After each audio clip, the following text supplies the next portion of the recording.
Time check, 1:16 a.m. Officially, it's May 3rd. Ngayon na pala, kaya ako natag-ulan na. Ito lahat nito sa harap ko. Ayan. Brad.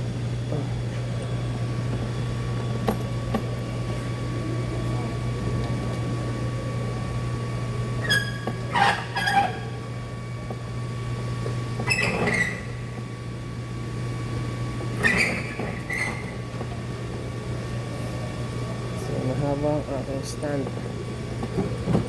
Ano ko yung travel? Ayan o, muntik na. Parang naman hulila ko yan. Marami ang travel now. Yun o, ayos pa rin yung tres. Nice one. Okay, ano oras ba ako nag-start mag-gym? Ngayon lang ako inabot madaling araw ah. Hinatid ko kasi si teacher. Ay, hinatid ko yung damit ni teacher. Dahil din siya matutulog. 9 o'clock na ako nakarating dito. So 9 din. Talagang 4 hours and a half ang official official workout ko. Tamad workout pa ako ngayon. Kasi meron ko ininom na vitamins na pampaano sa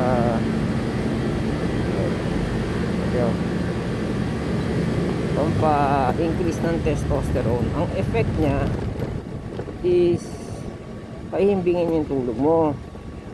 Ngayon, ito pa yung side effect niya. Sobrang numb mo o manhid mo ng katawan mo. Ataw tayo, sarap!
Yan.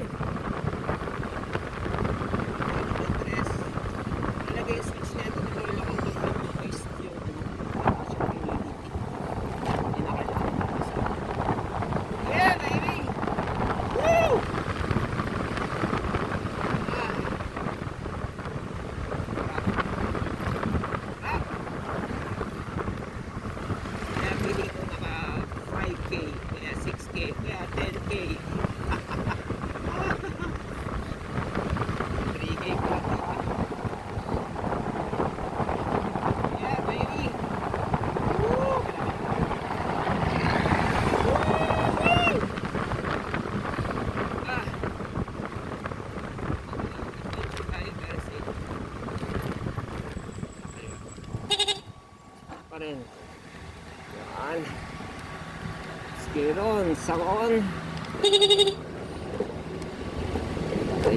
Ayan yung vitamins na ininom ko.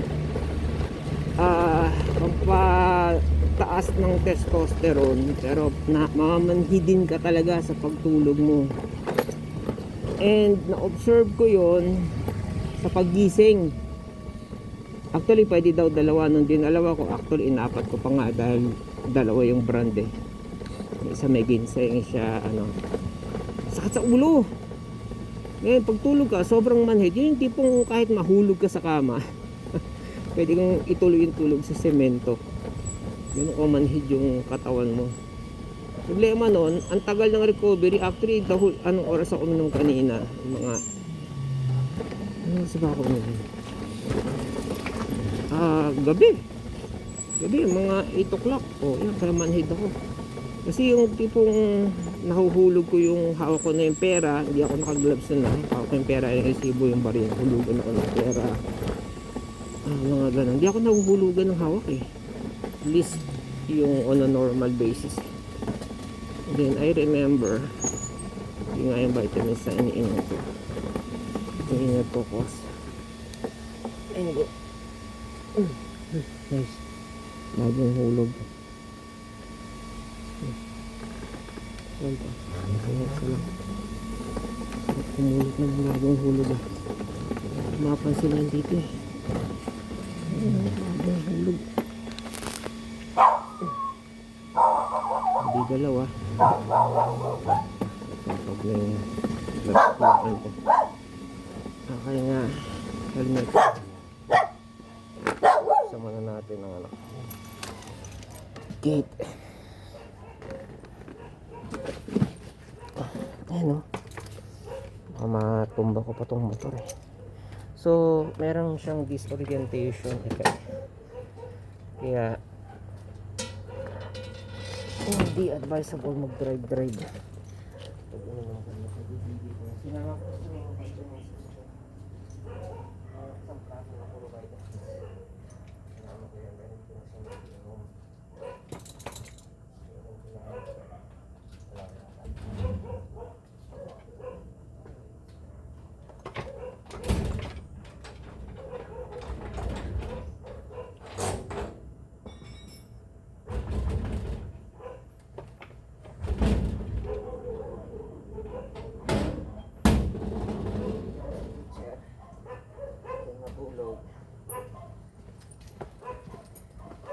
And pinagbigyan ko rin siya na doon siya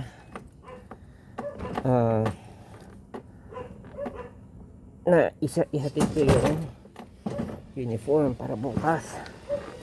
So pagpunta hindi niya ini-expect na darating ako kasi sinabihan niya na ako ng sana bla bla bla bla bla bla para umuwi na lang ako. Hindi pupunta ako, hinatid ko pa rin. Anyways, pagdating ko doon, nagsha-shot sila. Pwede ka balbon. Tago siya sa CR. Pwede ko lang uniform tapos.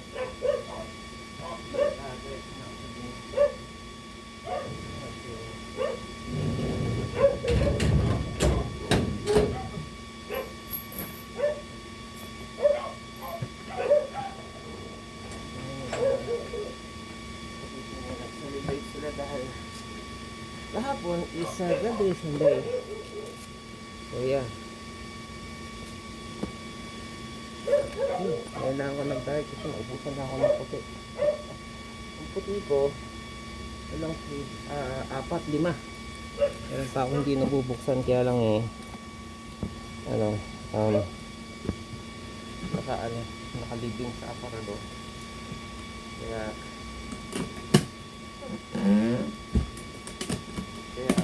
ang tawag ko doon na it's a trap kasi pag hinila mo maguguho yung mga nakapatong sa kanya, sobrang lalim.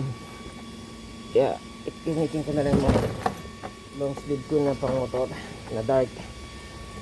Sige, inano lang naman na magputi-puti kasi pag puti mas conspicuous ka. Yun ang point ko sa puti. Dark okay, hindi marumihin kaso less conspicuous ka nga lang eh. Pag motor ka kailangan maintain and make an effort to be conspicuous. That's for your safety. And having said that, I'll talk to you tomorrow ulit. Hinduin natin si teacher bukas. Sarap pumataw, ano? Madaling araw, alauna. Yan, tulog na tayo kasi clumsy tayo. Yun, that's the word. Clumsy ka pag inuha ka ng vitamins na yun. Mga testosterone vitamins keme from Africa. Yeah, see you later.